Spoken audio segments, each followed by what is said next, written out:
Welcome to the DFW Perspective on 94.9 KLTY, your source for news and events covering current affairs across North Texas. Here's your host, Starlene Stringer. Well, good morning and welcome to DFW Perspective with Starlene Stringer. It's going to be another great show, one I'm delighted to share with you. This is a special month. February is Youth Leadership Month, and there are a lot of young people all around the world, and particularly right here in our own backyard, really making a difference in the community. And they're helping people of all ages, which is absolutely awesome. Our special guest today is Leah Varghese. She is the president of the AFA chapter at the University of Texas, Dallas. How are you? Hi, I'm doing great. How are you doing? I am doing wonderful. Thank you so much. And I'm so excited that you're here today and that you're talking about something that's near and dear to my heart, because my mother has Alzheimer's and I am always at memory care with her and her friends who've now become my friends. And I understand that you and your friends at the University of Texas, Dallas are working with something that's called AFA, University's Alzheimer's Foundation of America chapter. That's so cool. Yes, ma'am. Thank you so much. Yes, I absolutely love what we do. For our chapter, what we basically do is we go to different assisted living facilities and nursing homes around the DFW. And we basically give the residents of the homes that we work at some fun Saturday and Sunday mornings where we do really engaging activities with them, like making scrapbooks, having xylophone lessons, doing poetry, and also making origami, which is a new activity that we've started this year. I love that. I have to ask you, I mean, when you think of like memory care facilities, you don't think about college students like hanging out, but it's so cool that y'all are. So what makes you want to do this? Oh my goodness. I have so many reasons, but I would say the number one reason is to just see the joy that we can bring to the resident spaces. Like, for example, last December, we did a really fun new idea where we sang Christmas carols with the residents. And it was so fun getting to see the residents actually sing along with us, especially when we started to sing Rudolph the Red-Nosed Reindeer. The whole house that I worked at, everyone was singing and dancing along. So it was just great to see the positive impacts that we were able to have, and to be able to give them such a fun experience with all their friends and with us too. It's something that I wouldn't trade for the world, truly. Beautiful. And I want you to know it goes even beyond the residents there that y'all work with, but also their loved ones, because I remember walking into my mom's, and several times, in fact, walking into my mom's room and seeing things that others brought. And oftentimes it's from like a college student, or it's a letter or a card or something that they left behind. And I'm like, that is so precious, so sweet. And she just reads it time and time again, because that's kind of like what they do, right? There's things, so they go over it. Mm-hmm. Just like those songs that you're able to communicate with them. For some reason, music really connects with people who have Alzheimer's. It sounds like they're having a great time from the experiences that y'all bring to them, but y'all are learning a lot and having fun too. Absolutely. Yes. And actually, based on what you just said, how music certainly appeals to that demographic, that's actually why we want to do more things with music this semester, and also include some more ideas that we're thinking of, like having bingo game days and card game days, where we're just going to bring some bingo cards and then also hopefully bring in an organization from the University of Texas at Dallas to come and sing some songs from the 1950s and 1960s. Aww. Just some older tunes that the residents would be able to enjoy. And additionally, there's an experience I had with AFA where this was during my freshman year, where I got to lead some songs from The Sound of Music, like Do, Re, Mi, and all those songs from that time. And the residents at Mayo Clinic, where I got to volunteer there virtually, they really loved the songs there. So I'm hoping to bring that idea back for this semester. And just like how you were saying about having so much happiness when you see all the different origami creations or items that family members have with them in their homes and in their rooms, that's actually why last Monday, the Alzheimer's Foundation of America, we created a joint service event with other UTD organizations like the UTD Terry Scholars and also the UTD Molding Doctors organization. And we basically all came together and made origami bouquets.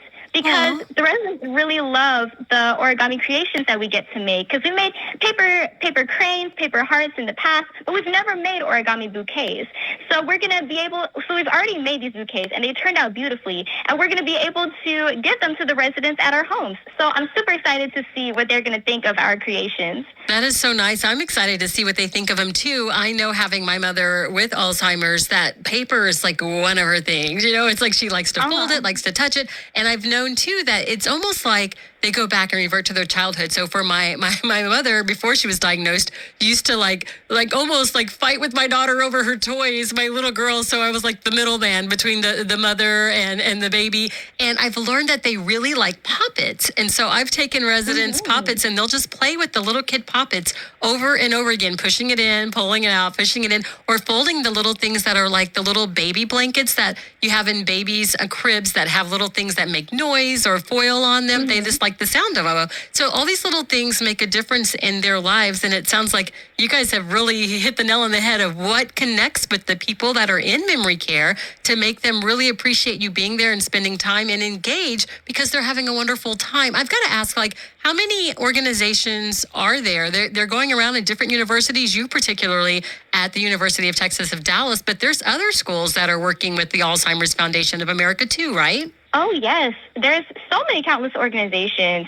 There's so many other organizations besides the Alzheimer's Foundation of America, too, where, like, for example, there's Dallas Musical Outreach and also Memories Matter. Those are some other organizations at my school that basically do other initiatives, too, that help Alzheimer's patients. And additionally, our organization, the Alzheimer's Foundation of America, we're hoping to participate in the Walk to End Alzheimer's, which is an initiative associated with the Alzheimer's Association next year.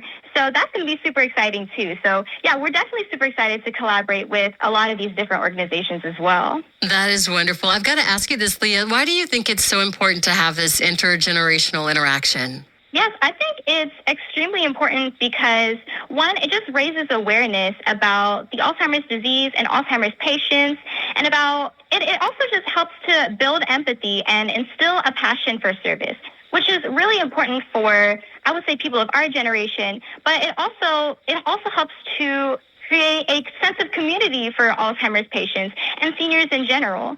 So I think those are the top reasons. Being able to instill a sense of passion, service, and empathy, while also being able to create a community that fosters relationship and also creates an environment for instilling positive impacts and a lot of joy for both seniors and people of our generation. I love it. So I've got to ask, do you guys ever need like volunteers or help? How can the community or people listening help out or make a difference? Oh, wow. Well, I mean, we're always open to volunteering at more nursing homes around the area. So if there are any other nursing homes that are interested in having our volunteers come out, we would love to hear more about how we would be able to help in that regard. And additionally, if anyone has any ideas related to other activities that any Alzheimer's patients would enjoy, and if they would like to suggest those ideas to us, we would also appreciate that as well. Beautiful. There are more than 6 million Americans who are living with Alzheimer's. So you have a lot of people to connect with. And we're so glad that you're taking the initiative as this group to go out and make a difference in the community. You're in college. It's a learning experience really for everyone. And there are so many people who have no idea what's going on with people who have Alzheimer's, who are in dementia situations where they are losing their memories, but they remember things so precious like music and young people. And I've got to ask, when you guys leave these memory care facilities and these nursing homes, what do the other young people who go with you say? What do they experience? Oh, yes. Well, they just tell me about how much fun they've had. They tell me about what they got to talk about with the different patients that they've worked with. They got to talk about what emotions they had evoked, what they were able to come up with when we would do poems, and just funny things that the residents would tell them, or really heartwarming things that the residents would tell them. So I would say that the volunteers that we've worked with, they always have smiles whenever they leave the facilities that we work in, because they just have such a fun time getting to make the days of the residents who we work with as well. So they also share in that same passion and vision of being able to create a really fun Saturday and Sunday morning for our patients. That's beautiful. You put a smile on my face, and I'm sure a lot of listeners are smiling right now too, because a lot of people who have loved ones who have Alzheimer's and dementia, and they are just happy to know that others out there care. So it definitely brightens our day to know that young people are giving back and helping out in the community and supporting those who can't always remember the loved ones in their lives. So thank you so much for what y'all are doing through the Alzheimer's Foundation of America student chapter. Yes, thank you so much. Once again, we're so fulfilled in being able to do what we do, and we can't wait to keep on bringing smiles to our seniors whenever we can. So thank you so much for being able to give us this outlet to express what we do. You're welcome. And is there a way people can get in contact with you if they are wanting someone to come out to their facility, or maybe they're interested in starting an AFA campus chapter at their school, or to learn more about the Alzheimer's Foundation of America? Absolutely, yes. Our email is afa.utdallas@gmail.com. So we're always active in checking that email. So if anyone has any suggestions, or if they have any kind of presentation ideas, activity ideas, anything of that sort, they can always email us using that email. I've got to ask before I let you go, Leah, what are you majoring in? What do you want to do when you're all done with school? Yes, I am a healthcare management major at UT Dallas, and I'm on the pre-occupational therapy track. So I'm going to be doing a lot of activities similar to this. So I'm super excited to be volunteering in this organization because it holds a special place in my heart for what I'm going to be doing in the future. And you're going to be amazing at it. We hear the joy in your voice. We're so grateful that you are here helping people in the community who need to know they are absolutely loved. Leah Varghese, president of the AFA campus chapter at the University of Texas, Dallas. Thank you for your time. Thanks for being part of our show. Thank you so much for having me, and I hope you all have a wonderful day. Thank you. And thank you for listening to DFW Perspective with Starlene Stringer. Have a blessed day.